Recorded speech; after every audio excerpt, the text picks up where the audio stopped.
So as you can see, we're going to first look at the current landscape of education HR. We're going to use data to highlight the importance of operational efficiency.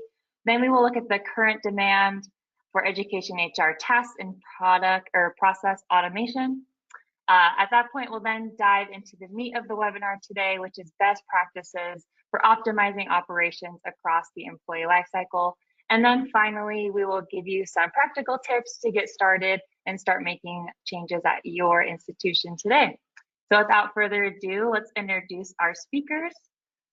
First, we have Miss Kimberly Wall, and she is our Senior Sales Engineer at NeoEd. She was a former HR assistant for Johnston County School District in North Carolina. And prior to coming to NeoGov, she did have 7.5 years as a NeoGov system administrator at a county in North Carolina just before starting here. So she has just a breadth of information to share with us, and we're super excited. We also have Miss Amy Grace, who's an account executive here at NeoEd. You may have worked with her in the past. She's also one of our product experts, and we're super excited to hear what she has to say. So without further ado, I'm going to hand it off to Kim. Awesome, thanks Vanessa. So let's jump right into the importance of operational efficiency. So recently, NeoEd surveyed 300 plus educational professionals, asking them to identify their scarcest resource. I don't think it's surprising that 42% reported that money resources are the most scarce, followed by people at 29%. But it certainly helps knowing that we're not alone in this. I know that was certainly something I felt in my area here in North Carolina, as well as a lot of the institutions that Amy and I talk to on a daily basis. So you are not struggling alone. So let's explore why these resources are so scarce. We can see on these charts that the rise in imminent retirement is not being balanced with the number of workers that are entering the workforce.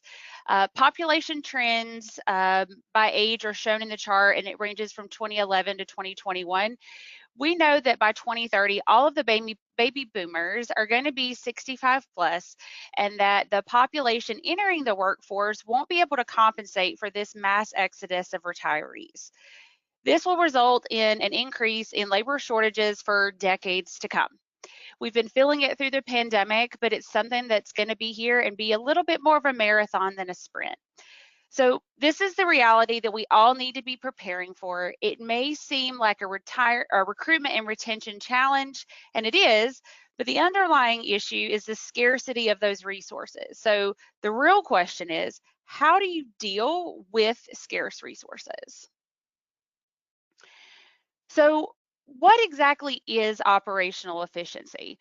The Webster dictionary or Webster definition is a little bit of the art of doing more with less by reducing waste. Operational efficiency is your source to scarce resources. It's your agency's ability to deliver high quality services at scale with less people and less money. Operational efficiency is a combination of people management, process management, and technology management. While addressing all three of these is ideal, improving any one of these factors is going to have a ripple effect. Management, in other words, people's processes and technology management are all interconnected, as we're seeing on our little circle chart for you here. An essential part of operational efficiency is reducing waste. It may seem, pardon me, it may seem odd to be talking about waste and resource scarcity in the same breath, but they are not mutually exclusive. Let's take a look at some examples of what waste actually is. So, what is waste? Waste is any resource that adds cost without creating value for employees or students. Examples of resources include time, effort, money, people, technology. Examples of wasted resources are your team has bottlenecks. Work has to pass through an employee with exclusive knowledge or a supervisor who wants to just review everything. Your school could have onboarded a new technology solution that isn't the greatest fit for your needs. Even though you're still paying for it, you may not be using it to its max capacity. Your team, and this is certainly something I hear and am aware of from my time in HR, our processes are often out of date. They're still very manual. Amy and I just had a conversation earlier this week where a team of college HR professionals are still having to take in PDF copies of applications and training transcripts. So, you know, while we're having to spend all this time doing data entry and keeping up an Excel spreadsheet, you know, we have that same solution we may not be using that may have been the fit for it, but we're just not aware because there's been so much turnover and we haven't had the time to play catch up on how to actually keep using that software. Perfect. Okay. Demand for automation. One more advance for me, please. Perfect. So each of these stats are based on that same NeoEd survey of 300 plus educational HR professionals. So 34 of the respondents reported that operational efficiency has actually been deemed a top priority in 2023. While it will remain a priority well beyond 2023 because it directly impacts both retention and recruitment, we also know that our Gen Z and millennial candidates and our current employees expect automated processes and tasks. In their eyes, traditional or the way we've always done it isn't a good enough reason to keep doing things in an inefficient manner. So let's dive deeper into the demand for task automation. Next slide, please. So we asked the respondents which HR processes they wanted to automate. The results speak for themselves. HR professionals want to streamline operations across the employee lifecycle, everything from recruiting their candidates more efficiently to that employee development, that career progression at their institution. Optimizing these processes will also have a positive impact on retention. So I'm going to kick it over to Amy to get into the meat of this webinar for best practices for optimizing your operations. All right. There we go. All right. So if we're ready to dive in, let's get started with candidate sourcing. So most organizations, focus on recruiting active Gen Z and millennial candidates. And this is understandable, but it is the same thing that your peers are doing across the country. So if you want to compete for top talent, you do have to do it better and you have to expand your candidate sourcing options. So what we know is that 60% of HR pros agree that finding qualified talent is an ongoing issue. So how can you do it better? A good place to start is improving your brand presence in the applicant market. How so, you might wonder? So job descriptions need to be updated and accurate. So you want to tailor your job descriptions to your ideal candidate. And candidates are tuned in to WIIFM, right? That favorite radio station. They need to know what's in it for them. So lead with benefits.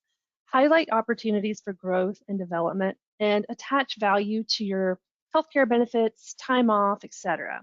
And value could be an estimated dollar amount in addition to salary, or emphasizing something your candidates care about, like finding purpose in their jobs or achieving work-life balance. And then you can also open new channels for sourcing candidates. So you can use a CRM. So what's a CRM? If you haven't used one before, it stands for Candidate Relationship Manager, and it can help you build a brand presence and open new channels for sourcing candidates. So how does it open new channels? So it helps you to create an employee referral program, promote your school's culture on social media. It lets you circle back to past candidates who may be qualified for a new job posting. You can also network with passive candidates on LinkedIn, and you're able to source candidates for future positions, as well as use of education-specific job boards like schooljobs.com. So now let's examine some less obvious strategies for filling vacancies. So in thinking outside the box, take a second and look at boomerang employees. These are high performers who voluntarily leave an organization and then later return. If they were high performing employees once, they can be again. And then baby boomers.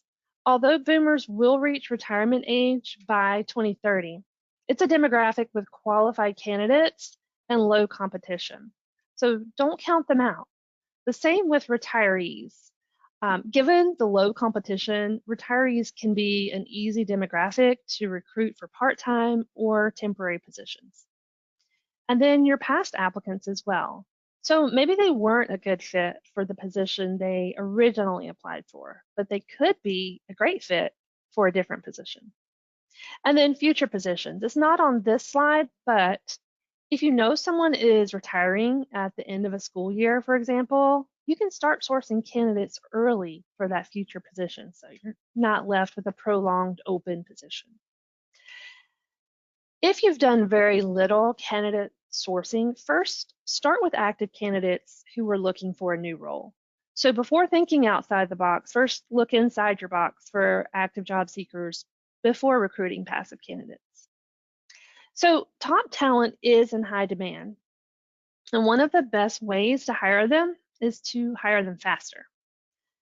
So when people are looking for a job, they often need one now, not in 2 or 3 or 4 months down the road. Education is known for having a longer time to hire, and 31% of survey respondents agreed that slow hiring is a top recruiting challenge. Time to hire is an important metric for auditing and improving your school's recruitment process. According to a SHRM benchmark report, the private sector fills vacancies within 36 days. How does your institution's time to hire compare to that? So let's take a quick poll and find out. So our next poll question should be coming up. And so we'll kind of find out, what is your institution's typical time to hire? We'll give you guys about 30 seconds or so to get your answers in.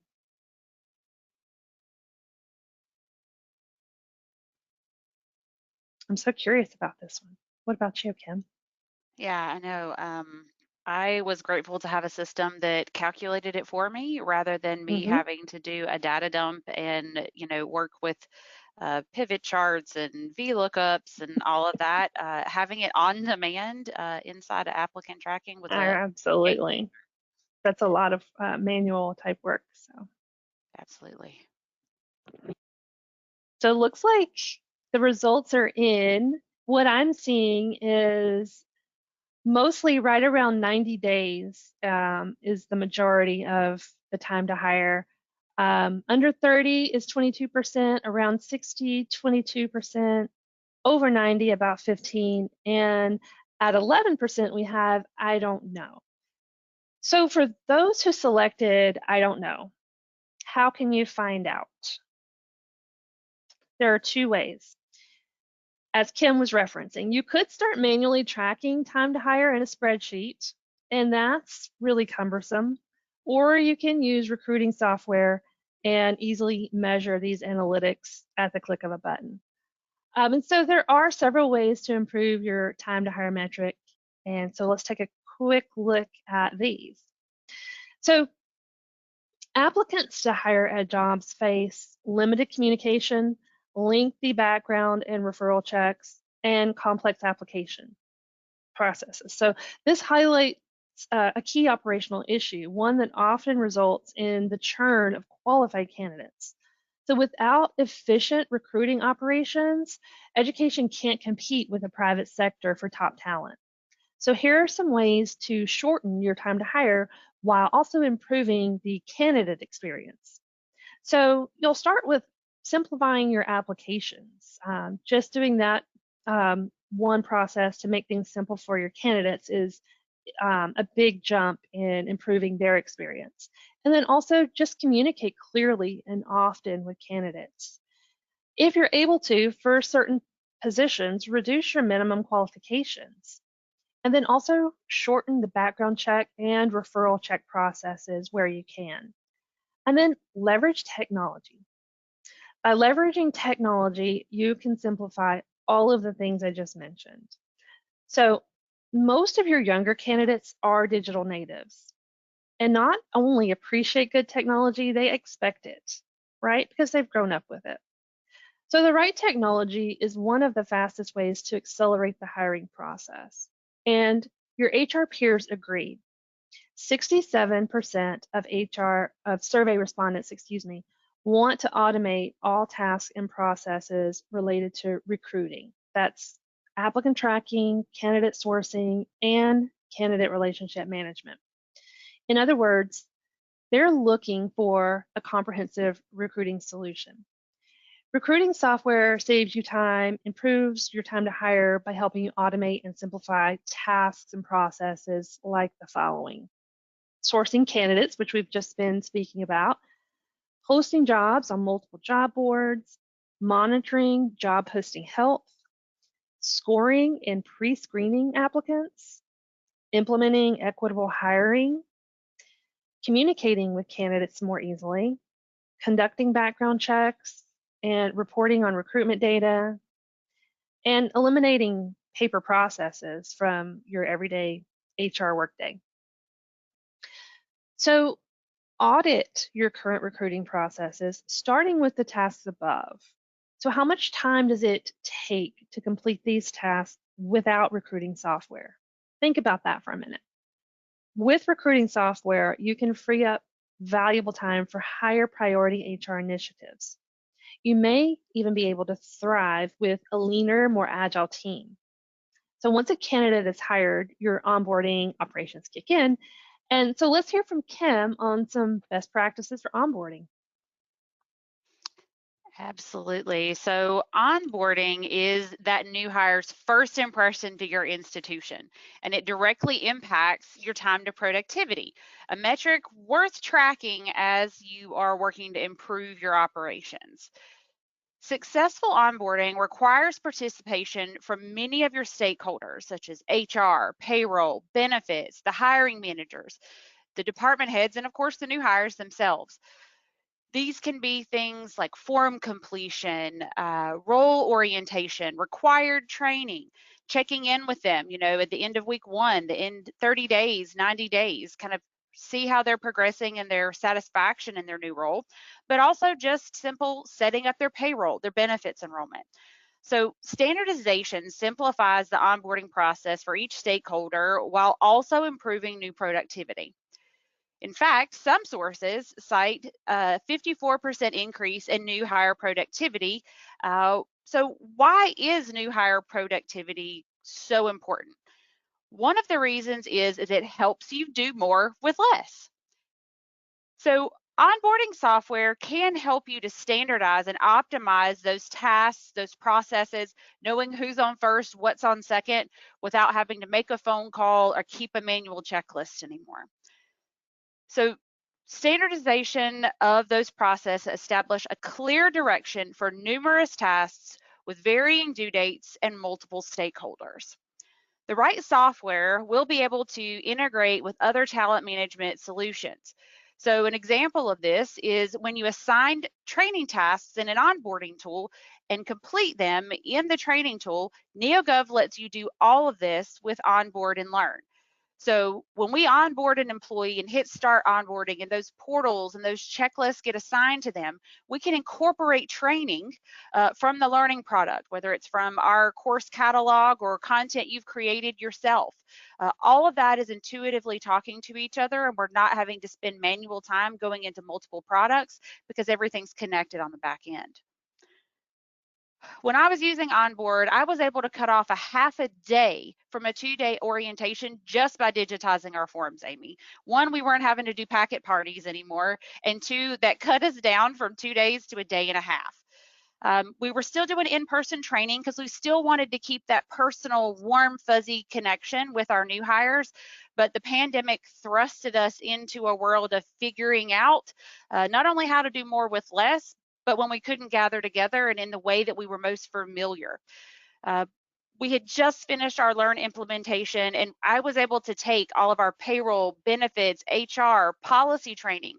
Our departments could do some of the same, and I was able to take that then day and a half and cut it down to a 4 to 6 hour, fully digital, self-paced onboarding experience with all of their required training. Not to mention all of our stakeholders in IT and payroll and benefits were able to stay at their desk, and as those forms were being completed, they were getting that notification and then could begin their processes and didn't have to step away from their desk. So they were getting time back in their day, less waste, right? But we were also allowing our hiring managers to kind of keep track of the progress without having to reach out to HR. So as we think about where we would head next after we're doing onboarding, performance is really a key piece that is often still a part of the onboarding process, setting the expectation for what successful productivity is going to look like in their new role. So performance evaluation processes can help you increase employee productivity as well. Amy, back over to you. Awesome. That was a big jump in operational efficiency at your previous organization, Kim, for sure. That was a big shrink in process for sure. Absolutely. So in thinking about performance evaluations, who's ever had a performance evaluation or given one? I can't see if you're raising your hand right now, but I'm expecting it's everyone, right? Performance evaluations are important. They provide the insight needed to offer feedback, increase productivity, and improve employee retention. So evaluation should be conducted on a regular basis and tied to two key performance metrics: the job competencies and KPIs. So job competencies are the knowledge, skills, and behaviors that are critical to successful job performance. Employee performance needs to be measured against these job-specific competencies. And then KPIs should trickle down from the organizational goals. As employees accomplish their annual goals collectively, so will the department. And as each department reaches its goals, so will your institution. So KPIs need to be measurable and trackable. According to NeoEd data, employees with at least one goal on their performance evaluation are 25% more likely on average to stay at their organization. Why? Because when employees have specific targets, they're more engaged in their jobs, especially when they understand how their targets impact organizational goals. So journal entries help managers avoid recency bias when it's time for annual reviews. And according to our data, quarterly journal entries can increase retention by 19% on average. I'd say that's pretty good. Yeah. So not only do we want regular performance evaluations, we also must provide continuous learning opportunities to help with employee productivity. So let's kick it back over to Kim to show us the importance of ongoing learning. Kim? Absolutely. So most employees want to develop professionally and grow in their careers. So providing development opportunities, you're going to be able to improve your workplace culture and ultimately your retention. Continuing education is an investment, not a frivolous expense or a distraction. As professionals in education, you understand its value more than most. So by taking the time to improve strengths and weaknesses identified through performance evaluations, gaining skills and knowledge that increase productivity, develop the breadth of experience to solve more problems. You know, stronger together, right, Amy? The more people that we're able to share those skills in, the more efficient we can be, because we're not going to have that roadblock of one person being the only person that can do something. Exactly. reducing the operational bottlenecks, right? That's exactly what I was just talking about. And ultimately, independent employees are going to find more satisfaction in their current job. They're not staying stagnant. They're staying fresh in their skills, in their value to the organization, and ultimately the students and citizens that they serve.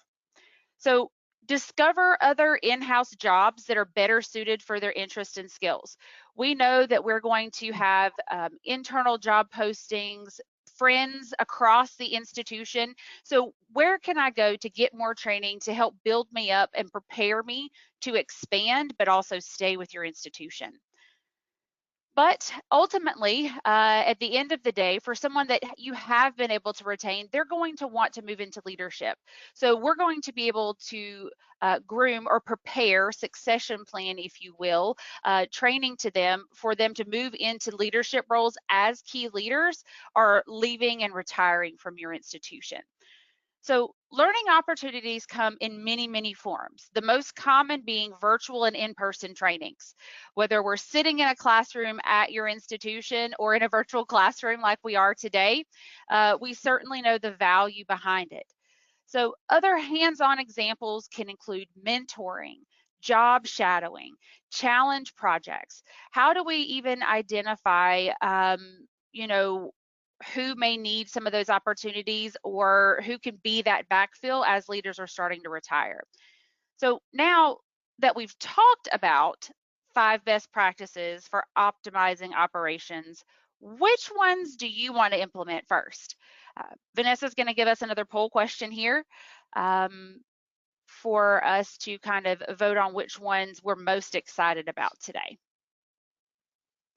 And so many of these are interconnected, Amy. You know, it's almost like that trickle down effect that we were talking about earlier. You know, supporting performance evaluations or development plans through training, or again, dropping a training on an onboarding checklist to free up our human resources is just something that, you know, is a complete and total game changer.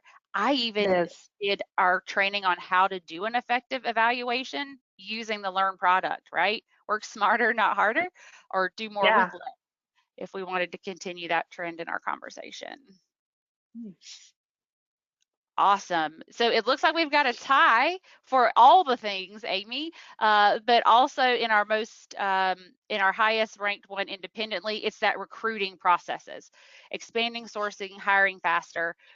We know all of the recruitment challenges everyone is facing. So it's great to hear, one, that you're not alone, but that's something that we've been able to get you excited about today. So over to you, Amy, now. Awesome. Yeah, I love that. I think I like all of those, by the way, on the poll questions, but I really kind of lean towards the quickness of the applicant tracking system and that streamlined process. But that's just me. They're all great. So moving on to operational efficiency. So this equips your college to deliver high quality services at scale with as few resources as possible. It reduces wasted time, effort, money, people, and technology. So it's a combination of people management, process management, and technology management. Your people will adopt the technology and the processes. Your processes will provide structure for the people and the technology, and your technology will make the people and the processes more efficient. So improving any one of these factors creates a ripple effect, positively impacting the other 2 factors in operations overall. In other words, it's okay to start small. Every operations improvement plan should include these 3 factors, and in addition to optimizing operations, will inevitably lead to a stronger culture and increased retention. So here are some tips for launching a successful operations improvement plan. So you want to start with auditing your current operations. You may already be aware of operational hiccups within your agency, so audit and measure current operations to validate your assumptions. And then prioritize projects. Based on your audit, which operations are least efficient. For example, if your HR team is understaffed and using outdated or disparate systems to recruit new employees, you may consider prioritizing an applicant tracking solution.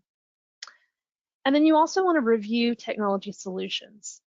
Explore the HR technology solutions that were built for the needs of higher education. Estimate the return on investment and the value on investment of the top solutions. This estimate, in conjunction with benchmark data, will be added to your business case. So next, you want to create your business case. So justify your operations improvement plan in a formal document. The data from this report, as well as your audit, is a good starting point. Clearly define your objectives, make sure they're observable and measurable. And then next, you want to get buy-in. So find an executive leader who's willing to join your project team, support the business case, and remain an advocate for the project until completion. After your project is approved by leadership, find a talented project manager. That's key. And then manage and implement change. So work with your executive leader and project manager to outline the implementation steps, the vendor selection process, the change management, who all will be impacted by your process improvements. Employee adoption will affect the success of your project, so it's important to communicate effectively, cast your vision, and highlight the benefits. And then you also want to cultivate innovation here. So foster a culture of innovation within your agency so employees at all levels start identifying opportunities to optimize their processes. And then remember to start small and start today. You don't need to boil the ocean here. Over time, small wins will add up, they'll get noticed, and make it easier to implement future change. So Kim, in your previous experience in considering these tips, what are some ways a college can start small and start today? Absolutely, and I'm sure I could probably pick on each and every one of these bullets, but to be respectful of everyone's time, let me see if I can pick some that I found to be the most impactful, not only from my personal experience, but with the institutions that you and I talk to every day. I think that when it comes to auditing your current operations, really knowing where it is that you need to gain the most efficiency the quickest, or which item is it or HR function that needs the most support, and being realistic about it. So often HR has been able to make it work for a long time without software, but we're kind of beyond that point now. So where is your team going to be able to present the most value to your overall institution, employees, and students? So auditing those current operations and having a realistic view and where those inefficiencies are is definitely a great place to start, because then as you begin to build that use case or you're reviewing solutions, you know where your pain points are, you know where you're looking to gain the most efficiency. But I think the other one that really just resonates with me is that get buy-in and manage implementation and change. Some of the most critical pieces of success when it comes to a technology solution rollout is management commitment. Whether you're a recruiter and you're looking for your HR director support, or we're looking for that overall president support because we want to roll out this new evaluation, and we're going to start with them where they're doing it for their direct cabinet and down the line. Management commitment and support is huge in the success, because we as HR and rolling this out have to build the value for our users, and how it's going to improve their day-to-day job, improve their retention. And so giving you a solution that has so much of that there and at your fingertips on demand is something that's going to be extremely helpful, but that support is definitely critical. Definitely some good tips there, Kim. Yeah. Thank you. So if we can pop to the next, there we go. So here are some resources if you'd like to learn more, including the report that this webinar was based off of.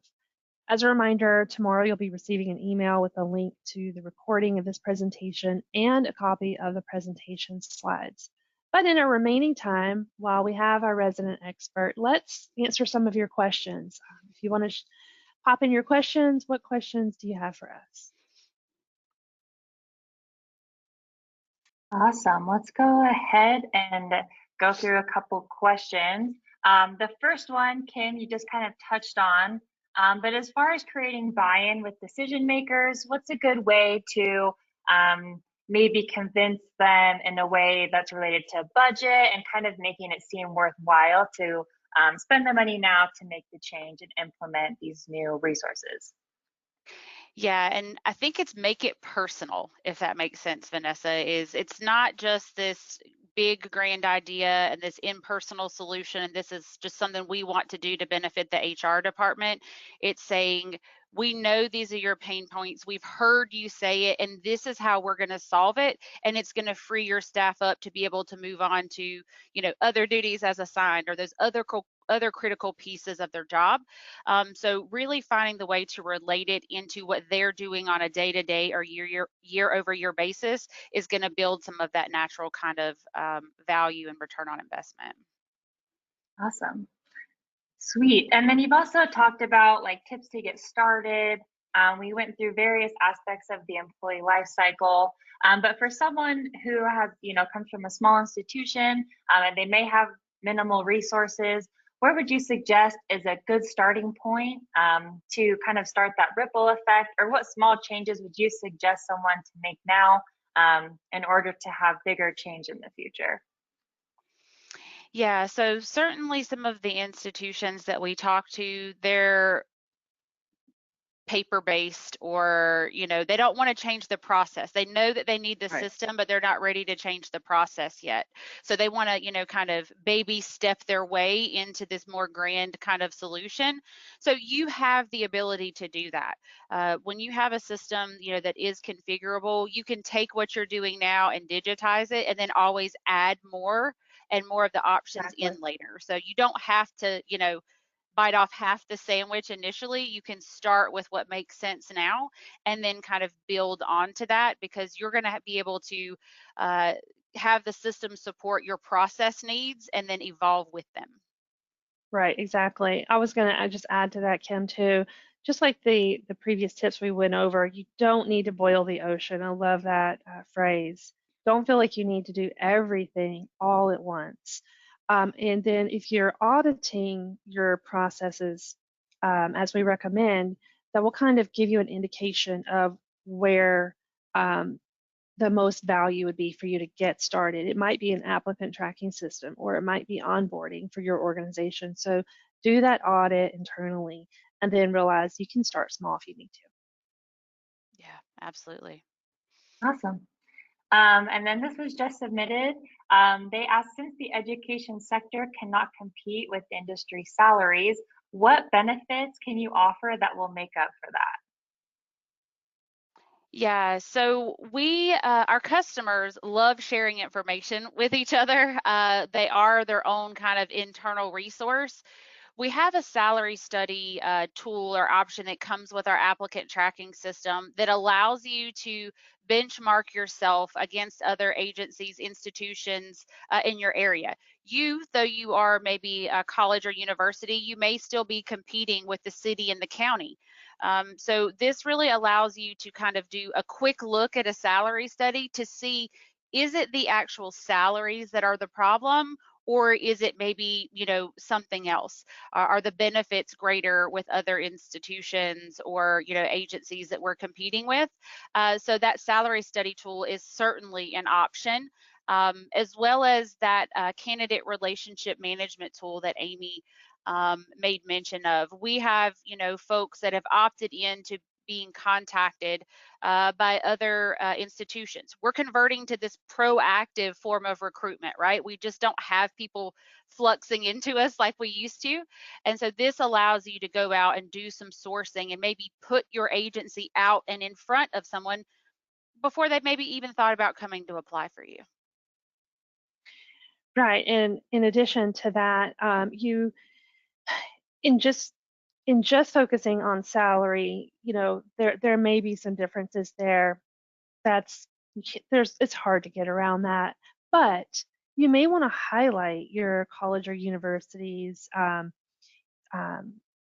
key reasons that people love working there. Maybe it's the location you're in, or specific benefits that you offer, things like that. So there are definitely benefits to working in higher education, and that would be something to lead with on your job postings and when you have applicants or candidates looking at your job, so that they can kind of envision themselves at your school and see why you would be a best choice to work.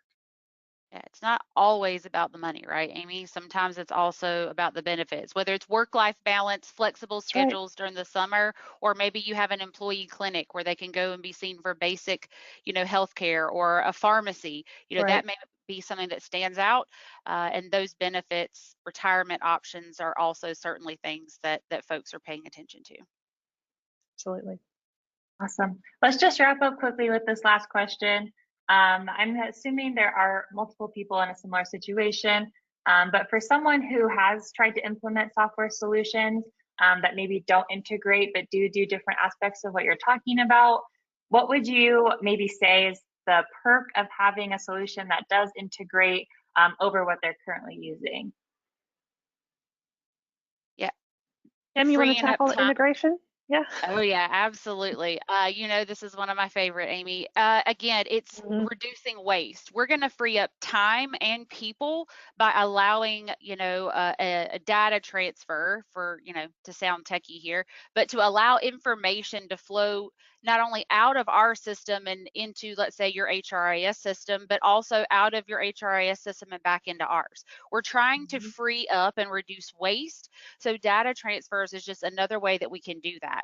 So they can apply, they can complete their onboarding forms, and then all of that information can automatically flow and over and establish them in your payroll system, rather than you having to hand key information off of forms. E-Verify. If you all participate in E-Verify, we can push that form straight over and come back. No more interpreting handwriting or sending it back because I didn't put NA and other last name or apartment number. It's, again, giving you that ability to reduce waste, because we're going to be able to give your people and give them time back in their day to work on other tasks. Perfect. Thank you so much. All right, that's the end of our questions. Awesome. Well, with that being said, we want to tell everyone a big thank you for coming and spending your lunch break or morning break with us this morning. We hope that this has been as valuable for you as it has been for us. Just as another reminder, tomorrow you're going to get an email with a copy of the recording, the slides, and those other resources that Amy highlighted for you. If you have any other additional questions, please feel free to reach out to us, and have a wonderful day. Thanks, everyone. Bye.